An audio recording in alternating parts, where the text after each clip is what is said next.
na watayarishi wa vipindi vya mitandaoni nchini huenda wakapata nafuu kubwa endapo mswada wa uchumi wa ubunifu kwa vijana wa mwaka 2025 utapitishwa na bunge.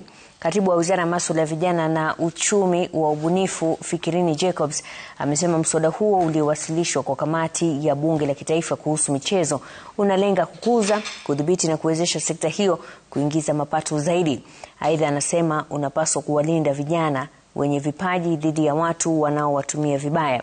Fikirini alikuwa akizungumza wakati wa toleo la pili la hafla ya kila mwaka ya Mr. and Mrs. Samba iliyoandaliwa kaunti ya Kwale.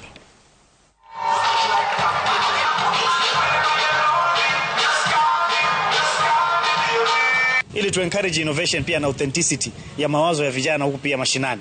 Ndio tukataa ile mambo ya kwamba kijana ameleta wazo lakini kwa kuwa hana pesa ya kuipeleka mbele, kumetokea tajiri amechukua idea yake, amekimbia nayo, ameenda akajinufaisha nayo. Na lastly, ku incentivize the creative economy space. Kwa sababu ukiangalia hata maneno ya monetization ya katika the creative economy space, hata content creators, hata wale wako TikTok kwa mfano, utaangalia kwamba katika taifa la Kenya kwa mara nyingi the only way our TikTokers earn is through gifting, where young guys go live, wanasema tap tap tap, mara anapewa lions, sijui anafanywa nini. That's the only way TikTok pays. But in other places, TikTok is a serious industry. It's a serious investment.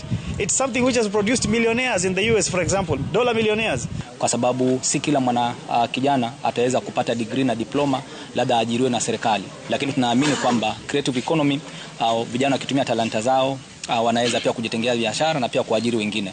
Na ndiposa tuko na PS kutoka kwa State Department ili kwamba aweke pondo kwa ile dhana kwamba vijana wakitumia talanta, wakiwa creatives, wakitumia mtandao vizuri, basi wanaweza kujiwekezea maisha mazuri hata kama hawajaajiriwa na mtu mwingine. Na mtazamaji, baada